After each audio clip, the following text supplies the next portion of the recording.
नमस्कार व्यूअर्स, आज हमारे साथ हैं doctor Abhijit Singh Sachan, neuro surgeon from Regency hospital Kanpur. और आज हम लोग बात करने जा रहे हैं ब्रेन ट्यूमर के बारे में। सर, आपका स्वागत है। Thank you. सर, सबसे पहले हम आपसे जानना चाहेंगे कि ये ब्रेन ट्यूमर होता क्या है। ब्रेन ट्यूमर वैसे ही जैसे शरीर के दूसरे हिस्सों में ट्यूमर होते हैं, वैसे ही ब्रेन में जो ट्यूमर पाए जाते हैं उन्हें ब्रेन ट्यूमर कहा जाता है। सर, ब्रेन ट्यूमर के कितने प्रकार होते हैं? देखिए, ब्रेन ट्यूमर कई प्रकार का होता है। अगर हम मोटे मोटे तौर पे देखें तो जो हमारा सिर का हिस्सा होता है, इसमें मल्टीपल कवरिंग्स होती हैं। यानी सबसे ऊपर जो हो गया वो सिर की खाल हो गई, उसके नीचे सिर की हड्डी हो गई, सिर की हड्डी के नीचे एक लेयर होती है जो ब्रेन और हड्डी के बीच में एक परत बनाती है, जिसको हम लोग ड्यूरा मैटर कहते हैं। मेनिंजेस की एक पार्ट होता है वो, और उसके अंदर का हिस्सा होता है जो ब्रेन प्रॉपर होता है। तो इन अलग अलग हिस्सों से निकलने वाले ट्यूमर जो होते हैं उनको हम कलेक्टिवली ब्रेन ट्यूमर या हेड ट्यूमर्स कहते हैं। इन अलग अलग हिस्सों से निकलने वाले ट्यूमर को अलग अलग कैटेगरी में बांटा गया है, जिससे हम लोग ब्रेन ट्यूमर की व्याख्या करते हैं। तो जो ट्यूमर जो ब्रेन के अंदर से निकलते हैं उनको प्राइमरी ब्रेन ट्यूमर्स कहते हैं, जिसमें जो ब्रेन के सेल्स से निकलने वाले ट्यूमर होते हैं उनको हम लोग एस्ट्रोसाइट्स से जो निकलते हैं उनको हम लोग एस्ट्रोसाइटोमास कहते हैं, ग्लायोमास कहते हैं। जो ब्रेन के अंदर की खून की नसों से निकलते हैं ऐसे ट्यूमर्स जो होते हैं वो हीमेंजियोपेरिसाइटोमास होते हैं। जो ब्रेन के ऊपर की जो झिल्ली होती है उसमें से जो निकलने वाले एरेक्नोइड सेल्स से जो आते हैं उनको हम लोग मेनिंजियोमास कहते हैं। और उसके ऊपर बोन के अंदर जो ट्यूमर होते हैं तो इसमें कई प्रकार के हो सकते हैं, हीमेंजियोमास भी हो सकते हैं, ऑस्टियोमास भी हो सकते हैं, मेटास्टेसिस होती है। हमें एक विचित्र बात ये देखी गई है कि प्राइमरी ब्रेन ट्यूमर यानी वो ट्यूमर्स जो ब्रेन से ही उत्पन्न हो रहे हैं, वो कंपैरेटिवली जो सेकेंडरी ब्रेन ट्यूमर है यानी मेटास्टेसिस है, उनसे उनकी फ्रीक्वेंसी ऑकरेंस की कम है। यानी सेकेंडरी ब्रेन ट्यूमर या मेटास्टैटिक ब्रेन ट्यूमर ये ज्यादा कॉमनली देखा गया है पॉपुलेशन में। ब्रेन ट्यूमर के शुरुआती लक्षण क्या हैं? कोई व्यक्ति कैसे जान सकता है कि उन्हें ब्रेन ट्यूमर की समस्या है? ये एक बड़ा ही आपका अच्छा सवाल है। अगर ब्रेन ट्यूमर के लक्षणों के बारे में देखें तो सबसे कॉमन लक्षण जो ब्रेन ट्यूमर में पाया जाता है वो सबसे पहला वो होता है सर दर्द, हेडेक। हेडेक जो होता है ब्रेन ट्यूमर का अक्सर हमने देखा गया है कि सुबह सुबह ज़्यादा होता है। जैसे बाकी हेडेक्स होते हैं जिनमें आंखों की रोशनी कम होती है, स्ट्रेस वाला हेडेक होता है, ये ज़्यादा दिन चढ़ने के साथ साथ हेडेक बढ़ता है। लेकिन ब्रेन ट्यूमर की पिक्युलरिटी ये है कि इसमें जो हेडेक होता है वो अर्ली मॉर्निंग हेडेक होता है। यानी सुबह मरीज जब उठता है तो उसको सिरदर्द ज़्यादा होता है, और जैसे जैसे दिन होता है उसको सिरदर्द में कुछ आराम आता है। हल्का सिरदर्द से शुरू होता है और इसकी इंटेंसिटी डे बाय डे बढ़ती जाती है। सिरदर्द के साथ साथ ही कई बार उल्टियां होती हैं, जी मिचलाता है, चक्कर आ सकते हैं, दिखाई देने में या नज़र में कमज़ोरी आ सकती है। और सबसे इम्पॉर्टेंट चीज़ हमें देखी जाती है कि ब्रेन ट्यूमर जिस हिस्से में ब्रेन के पाया जाता है उससे संबंधित लक्षण आते हैं, तो जिसको हम ब्रेन के मॉडल से ज़्यादा बेहतर तरीके से समझेंगे। देखिए, ये एक ब्रेन का मॉडल है, एक ये आर्टिफिशियल मॉडल है। अगर हम देखें तो ये ब्रेन का राइट हिस्सा है, ये ब्रेन का लेफ्ट हिस्सा है। अगर हम इस हिस्से को डिटेल में देखें तो ये ब्रेन का आगे का हिस्सा होता है जो माथे में इस तरफ है, इसको हम लोग फ्रंटल लोब कहते हैं। ये बीच का हिस्सा है, यहाँ से देखेंगे तो इसको हम लोग पैराइटल लोब कहते हैं। ये पीछे का हिस्सा है, ये ऑक्सीपिटल लोब कहलाता है। और ये दिमाग का ये पीछे वाला छोटा दिमाग जिसको हम लोग कहते हैं लेमन लैंग्वेज में, इसको हम लोग सेरिबेलम कहते हैं। और ये ब्रेन का सबसे इंपॉर्टेंट हिस्सा जिसे हम लोग ब्रेन स्टेम कहते हैं, और यही हिस्सा नीचे कंटिन्यूएशन में स्पाइनल कॉर्ड के साथ अटैच होता है। तो अगर हम देखें कि ब्रेन के वो ट्यूमर्स जो इस हिस्से में पाए जाते हैं यानी फ्रंटल लोब में ट्यूमर्स जो पाए जाते हैं वो जो लक्षण करेंगे उनमें मिर्गी के लक्षण हो सकते हैं, यानी पेशेंट को मिर्गी के दौरे सीजर अटैक आ सकता है। साथ ही साथ इसमें याददाश्त में परेशानी हो सकती है, बिहेवियर चेंजेस में प्रॉब्लम हो सकती है, और कई बार पेशेंट को पेशाब का कंट्रोल यानी यूरिनरी कंट्रोल भी उसका जा सकता है। तो फ्रंटल लोब वाले ट्यूमर्स जो होते हैं वो इस तरीके से प्रेजेंट करते हैं। जो ट्यूमर्स जो है वो पैराइटल यानी इस हिस्से में पाए जाएंगे, उसमें ज़्यादातर लक्षण जो होते हैं वो मरीज को शरीर के ऑपोजिट साइड का नंबनेस, पैरालिसिस, लकवा, या शरीर का वो हिस्सा जो है उसमें सेंसेशंस में प्रॉब्लम, ये ज़्यादा तकलीफ होती है। जो ऑक्सीपिटल एरिया में यानी सिर के पिछले हिस्से में जो ट्यूमर्स होते हैं उनमें ज़्यादा हम लोग विजुअल सिम्टम्स देखते हैं, क्योंकि ये हिस्सा जो होता है वो ज़्यादातर विजुअल कॉर्टेक्स को बिलोंग करता है। तो हम लोगों को इस हिस्से में visual symptoms, blurring of vision या एक आंख से एक हिस्से में और दूसरी आंख से एक हिस्से में दिखाई देना, ये सारे सिम्टम्स आ सकते हैं। जो पोस्टीरियर फोसा यानी सेरिबेलम वाले ट्यूमर्स होते हैं, जैसे सेरिबेलम का काम जो होता है वो बैलेंसिंग का और कोऑर्डिनेशन का है, तो इन ट्यूमर्स के जो लक्षण होते हैं उसमें सिर दर्द, उल्टी, ब्लरिंग ऑफ विजन, धुंधला दिखाई देना के साथ साथ जो सिम्टम्स होते हैं वो इनकोऑर्डिनेशन होता है। किसी भी काम करने में जो मसल्स का कोऑर्डिनेशन चाहिए होता है प्रॉपर, वो नहीं मिलता। साथ ही साथ पेशेंट को वॉक करने में दिक्कत होती है, उसका गेट यानी चाल उसकी अजीब सी हो जाती है। कई बार वो जो होता है वो एक शराबी की चाल, जिसे हम लोग ड्रंकन गेट कहते हैं, वैसी तरीके से प्रेजेंट कर सकता है। साथ ही साथ इसमें जो है अपर लिम्स और लोअर लिम्स में टाइटनेस मिल सकती है। कभी कभार ब्रेन स्टेम में जो ट्यूमर्स आते हैं उनमें भी इसी तरह से लक्षण पाए जाते हैं। मल्टीपल क्रेनियल नर्व्स पैल्सीज पाई जाती हैं, जिसमें खाने को निगलने में परेशानी हो सकती है, आवाज़ में खराश हो सकती है, आवाज़ भारी हो सकती है, सुनाई देने में परेशानी हो सकती है, दिखाई देने में परेशानी हो सकती है, आँखों का तिरछापन हो सकता है, आँखों की पुतली में परेशानी हो सकती है, पलक में कोई दिक्कत आ सकती है। ये सारी चीज़ें आती हैं।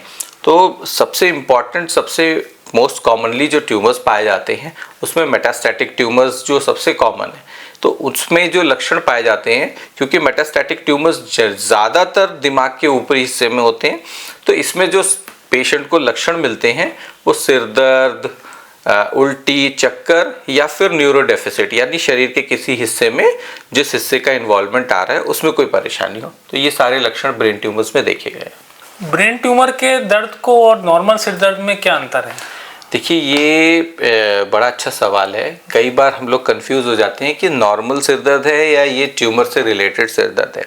तो जैसे मैंने आपको बताया कि ट्यूमर का जो सिर दर्द होता है ये बड़ा पिक्यूलियर होता है, यानी बहुत धीरे धीरे करके अराइज होता है। शुरुआती स्टेज पे बहुत हल्का सा सिर दर्द होगा, माइल्ड सा डिस्कम्फर्ट होगा, हो सकता है उसको सोने में परेशानी हो या उसको वो इंटरप्रेट कर सकता है कि ये नॉर्मल माइग्रेन है या फिर स्ट्रेस की वजह से हो रहा है।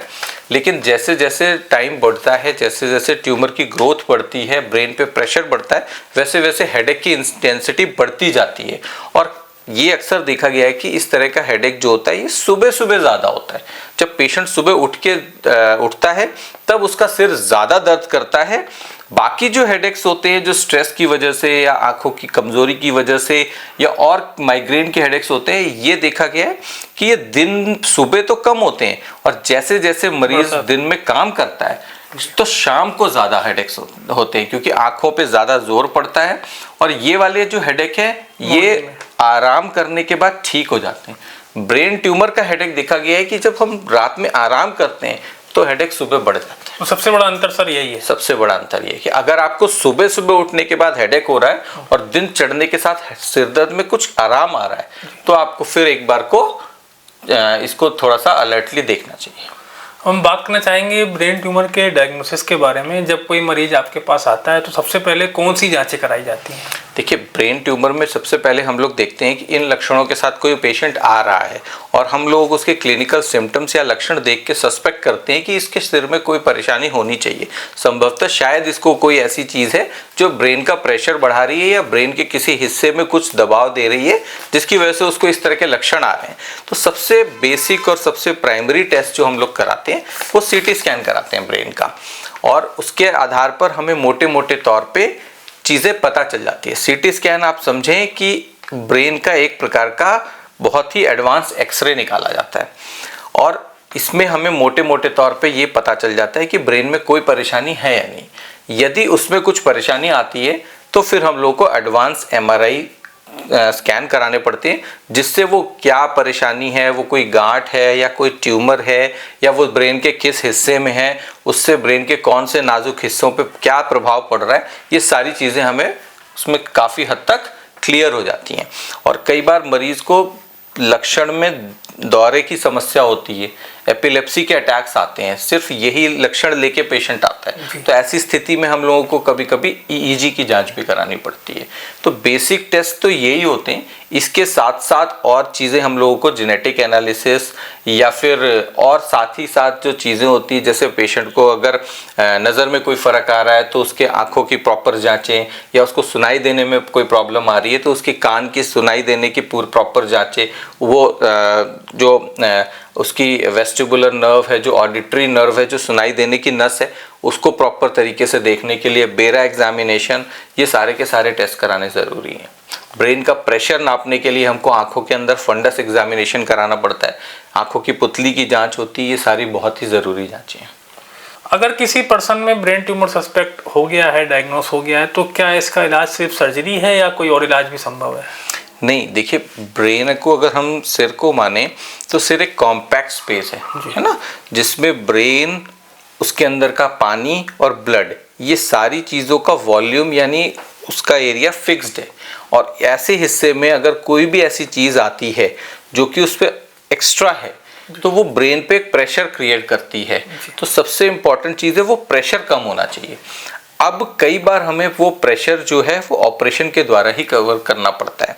तो ब्रेन में ट्यूमर में जो सबसे इम्पॉर्टेंट चीज़ होती है वो होती है हमें हिस्टोपैथोलॉजी जांच, कि वो एक्चुअल में क्या चीज़ है, वो ट्यूमर ही है या वो और कोई स्पेस ऑक्यूपाइंग लेजन है, कोई डीमाइलिनेटिंग लेजन है या और कोई और चीज़ है।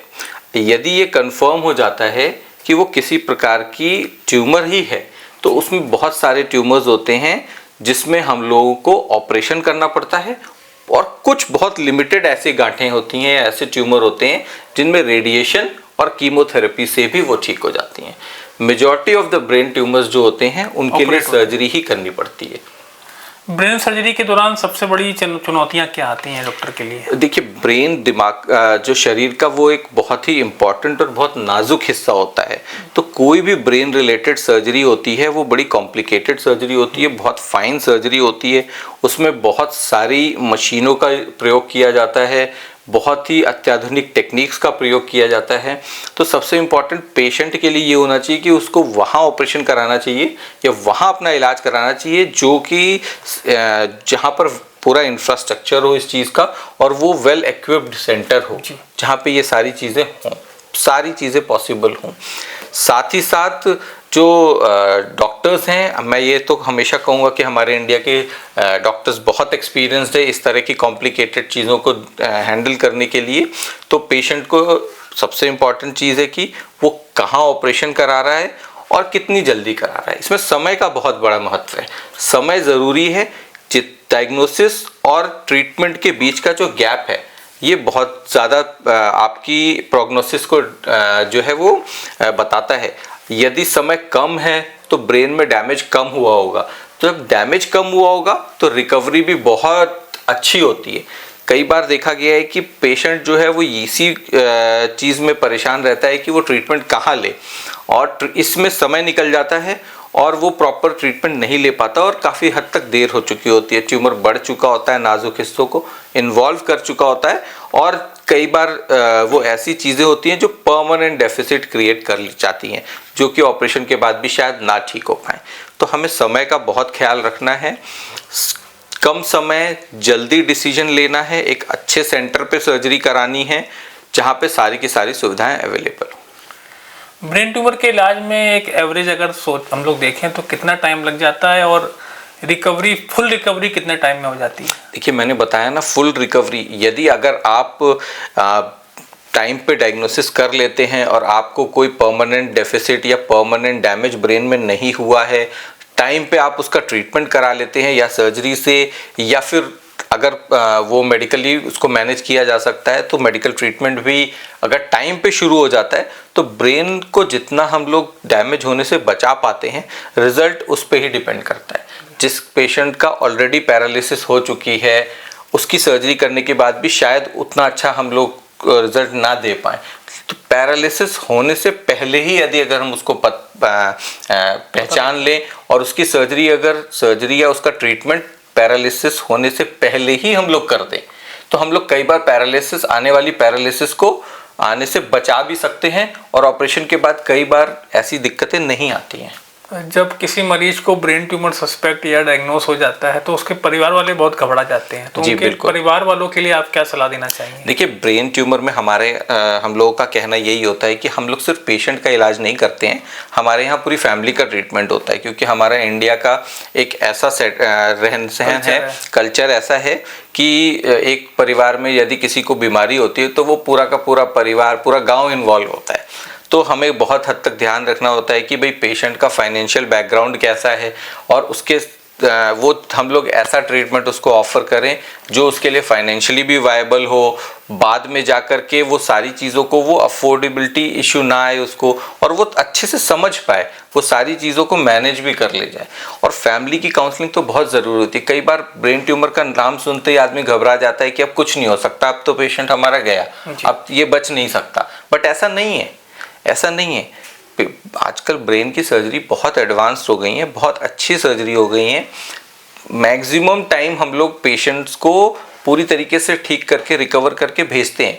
कुछ पेशेंट्स में प्रॉब्लम्स जिनमें आती हैं वो ऑलरेडी वो चीज़ें होती हैं जब बहुत ज़्यादा डिले हो गया होता है। अगर किसी भी चीज़ को हम लोग अर्ली डायग्नोज करके और अर्ली ट्रीटमेंट शुरू करें तो बहुत हद तक इन तकलीफ़ों से हम लोग बचा पाते हैं पेशेंट को। मतलब सर, अगर पेशेंट बिल्कुल राइट टाइम आ जाएगा तो सर्जरी के बाद कंप्लीटली रिकवर कर जाएगा? हाँ, अगर पेशेंट समय पे आ जाता है तो काफ़ी हद तक ये चांसेस हैं कि ऑपरेशन अगर समय से हुआ है तो उसको कोई प्रॉब्लम नहीं आनी चाहिए। ब्रेन ट्यूमर की सर्जरी के बाद मरीज को जीवन शैली में क्या बदलाव करने पड़ते हैं? देखिए, ब्रेन हमारे शरीर का सबसे इम्पॉर्टेंट हिस्सा है जो सारे के सारे फंक्शन सारा कंट्रोल करता है।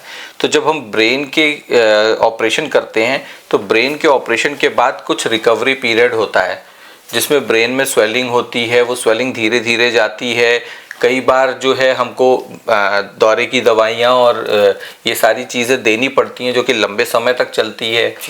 पेशेंट को कई बार डेफिसिट होता है, यानी ऑपरेशन के पहले ही उसको हल्का फुल्का पैरालिसिस होगा या कुछ दिखाई देने में या बोलने में समस्या होगी। वो फिर विद टाइम, समय के साथ जैसे जैसे ब्रेन की रिकवरी होती है, सूजन कम होती है, उसमें सुधार होता है। तो ये सारी चीज़ें बहुत ज़रूरी हैं, इसीलिए कहते हैं कि समय पे इलाज, ब्रेन का ट्यूमर का इलाज बहुत ज़रूरी है। सर, यदि कोई व्यक्ति सही समय पर डॉक्टर के पास आ जाता है और ब्रेन ट्यूमर की सर्जरी करवा लेता है तो उसके वापस ब्रेन ट्यूमर होने की कितनी संभावना रहती है? देखिए, ब्रेन ट्यूमर जैसे हमने बताया था स्टार्टिंग में अपनी टॉक की कि ब्रेन ट्यूमर जो होते हैं वो प्राइमरी होते हैं और सेकेंडरी होते हैं, मेटास्टैटिक होते हैं। तो प्राइमरी ट्यूमर्स में भी जो बेसिकली ग्लायोब्लास्टोमास होते हैं यानी ग्लायल ट्यूमर्स होते हैं, उन ट्यूमर्स में भी ग्रेड 3 और ग्रेड 4 ट्यूमर्स जो होते हैं उनके चांसेस होते हैं वापस आने के। 20-30% केसेस में वो वापस आते हैं ग्रेड 4 ट्यूमर्स। अदरवाइज जो बाकी ट्यूमर है, जो बिनाइन ट्यूमर्स होते हैं, जो कि बहुत बड़ा परसेंटेज होता है, वो अगर पूरी तरीके से निकाल दिए जाते हैं तो उनके चांसेस ना के बराबर होते हैं दोबारा होने के। सर, जिन 20% केसेस में वापस आने की संभावना रहती है तो उसमें क्या दोबारा सर्जरी होती है? इसीलिए जब हम लोग ऐसे पेशेंट्स को ऑपरेट करते हैं जिनकी बायोप्सी रिपोर्ट यानी ऑपरेशन के बाद जो टुकड़ा जाता है जांच के लिए, उसमें यदि आता है कि इसको ग्लायल ट्यूमर था और ये ग्रेड 3 या 4 का ट्यूमर था, जिनको हम लोग हाई ग्रेड ग्लायोमास कहते हैं, तो ऐसे पेशेंट्स में या ऑपरेशन के दौरान कुछ हिस्सा ट्यूमर का छोड़ दिया जाता है जो कि बहुत नाजुक हिस्से से हो, या पूरा निकाला जाता है तो भी माइक्रोस्कोपिक कण कहीं ना कहीं रह सकते हैं। तो इसके वो दोबारा बड़ा ट्यूमर ना बनाए या दोबारा बड़ा ट्यूमर ना बने, इसके लिए मरीज को रेडियोथेरेपी यानी सिकाई दी जाती है। तो वो 100% हर पेशेंट को देनी ज़रूरी होती है। वो सिकाई से जो माइक्रोस्कोपिक ट्यूमर के कण हैं वो भी सारे ख़त्म हो जाते हैं और मरीज को 60-80% पेशेंट्स में ट्यूमर के दोबारा होने के चांसेस कम हो जाते हैं। आप सर एजेंसी हॉस्पिटल में बैठते हैं और बहुत सारी ब्रेन सर्जरीज लगभग डेली करते ही हैं जी। तो और आपके पास शहर और गाँव सब जगह से लोग आते हैं। बिल्कुल। तो आप सर ये जानना चाहेंगे कि लोगों को गलत फहमियाँ क्या हैं ब्रेन ट्यूमर से लेके, मिस क्या है ब्रेन ट्यूमर से? देखिए, ब्रेन ट्यूमर का सबसे पहला मिथ तो यही है कि ये जो है वो अगर एक बार हो गया तो अब इसमें इलाज कराने से कोई फायदा नहीं है, ठीक नहीं होगा, पेशेंट कभी ठीक नहीं होगा। और बहुत सारे पेशेंट जो होते हैं वो झाड़ फूंक कराते हैं, झाड़ा लगवा देते हैं, या क्या कहते हैं क्वैक्स के पास जा कर के दवा से ट्रीटमेंट कराने की कोशिश करते हैं कि ट्यूमर गल जाएगा, ठीक हो जाएगा, बट ऐसा नहीं हो पाता और एक बार समय निकल जाता है तब वो हमारे पास आते हैं। ऐसी स्थिति में कई बार हम भी उन मरीजों के लिए बहुत हद तक बेहतर नहीं कर सकते। तो सबसे बड़ा मिथ यही है कि ये ठीक नहीं हो सकता, जो कि बिल्कुल गलत है। अगर इस टाइम पे इसकी डायग्नोसिस बनाई जाए, टाइम पे इसको पकड़ लिया जाए, शुरुआती स्टेज में पकड़ लिया जाए, तो बहुत हद तक केसेस में ये पूरी तरीके से ठीक हो सकता है। कुछ रील्स में सर ये दिखाया जा रहा है कि मोबाइल देखने से या रेडिएशन से भी ब्रेन ट्यूमर हो जाता है, इसमें कितनी सच्चाई है? देखिए, जो हमारा एक ब्रेन का ट्यूमर का एक प्रकार होता है जिसको हम लोग मेनिंजियोमास कहते हैं, उसमें कुछ देखा गया है कि कुछ रेडिएशन का फर्क पड़ता है, जो कि हम लोगों को प्रैक्टिकली अगर हम कहें तो मोबाइल के रेडिएशन से पड़ता है, ऐसा कुछ नहीं देखा गया है ना। कुछ रिसर्चेस हुई हैं बाहर के देशों में जिसमें उन्होंने देखा है कि रेडियो वेव्स जो होती हैं वो ब्रेन ट्यूमर की ग्रोथ को बढ़ाती हैं, बट मोबाइल की से ब्रेन ट्यूमर को होना, ये ऐसी कोई रिसर्च नहीं हुई है, ऐसा कोई प्रूफ नहीं है। ऐसा कोई प्रूफ नहीं है। रेडिएशन से ब्रेन ट्यूमर होता है ये जरूर है, लेकिन वो रेडिएशन और मोबाइल का रेडिएशन दोनों अलग चीजें हैं। क्या ब्रेन ट्यूमर की सर्जरी में एआई का इस्तेमाल होने लगा है? जी, ये बहुत ही आपने बेहतर सवाल किया है। ये लगभग जैसे हम लोग देख रहे हैं कि फिल्म मेकिंग में या और दूसरे क्षेत्रों में एआई और टेक्नोलॉजी जो है वो आगे बढ़कर आ रही है, ऐसे ही मेडिसिन में और सर्जिकल फील्ड में एआई जो है वो बहुत आगे आ गई है। तो अब हमारे पास पहले हम लोग क्या करते थे कि ब्रेन को अपनी नेकेड आई से, नंगी आंखों से ऑपरेशन करते थे, तो ब्रेन की महीन चीज़ें, महीन जगह नहीं समझ में आती थी। फिर जैसे एडवांसमेंट हुआ, माइक्रोस्कोप का इन्वेंशन हुआ और माइक्रोस्कोपिक विधि से वही ऑपरेशन होने लगे जिसमें बहुत ड्रास्टिक चेंज आया। वो छोटी सी चीज़ 1 mm, आधे mm की हमको बड़ी सी दिखने लगी। फिर अब नया चीज़ क्या आ गया है कि हमें ब्रेन के माइक्रोस्कोप से भी एक लिमिटेशन होती है कि ब्रेन के अंदर एक्चुअल में हम लोग लाइव नहीं देख पाते हैं कि एमआरआई और ब्रेन में क्या समानताएं आ रही हैं। अब उसको एआई से जब हम लोग इंटीग्रेट कर लेते हैं माइक्रोस्कोप को, माइक्रोस्कोप में न्यूरो नेविगेशन टेक्निक का इंटीग्रेशन कर देते हैं। न्यूरो नेविगेशन एक एआई इंटीग्रेशन टेक्निक आ गई है जो कि एक सॉफ्टवेयर बेस्ड टेक्निक है, जिसमें मरीज का एमआरआई स्कैन को हम लोग माइक्रोस्कोप के साथ इंटीग्रेट करके और ऑपरेशन थिएटर में लाइव पेशेंट के ऊपर उसको देखते हैं। तो जो एक्चुअल में ब्रेन की एमआरआई की इमेज है वही हमको पेशेंट के ऊपर दिखती है। तो जब हम लोग पेशेंट में ऑपरेशन कर रहे होते हैं तो एग्जैक्टली हमको पता होता है कि हम ब्रेन के किस हिस्से में हैं, ट्यूमर से कितना दूर हैं, कोई महीन नस के कितना पास हैं, यदि ट्यूमर निकाल रहे हैं तो हम कितना ट्यूमर निकाल चुके हैं और हमारा मिनिमल कॉरिडोर क्या होगा ब्रेन ट्यूमर तक पहुंचने के लिए, जिससे हम नॉर्मल ब्रेन को बिना टच किए कई बार बहुत ही मिनिमल जगह से प्रॉपरली ब्रेन ट्यूमर की सर्जरी और बहुत तरह की सर्जरीज जो होती हैं ब्रेन और स्पाइन की, वो सारी परफॉर्म कर सकते हैं। तो एआई अब बहुत ज़्यादा आगे बढ़कर इस क्षेत्र में आ रहा है। क्या एआई और रोबोटिक सर्जरी का इस्तेमाल सर आप लोग भी रीजेंसी हॉस्पिटल में कर रहे हैं? हाँ जी, तो जैसे मैंने कहा कि एआई में जो न्यूरो नेविगेशन टेक्निक आई है, तो हमारे पास सबसे अत्याधुनिक वर्ल्ड की सबसे बेस्ट न्यूरो नेविगेशन मशीन है जो कि मेट्रॉनिक्स कंपनी की है। और जो हमारे पास अब नया माइक्रोस्कोप भी आ रहा है, तो वो माइक्रोस्कोप न्यूरो नेविगेशन के साथ इंटीग्रेशन है और उसमें रोबोटिक्स भी इंटीग्रेटेड आएगा।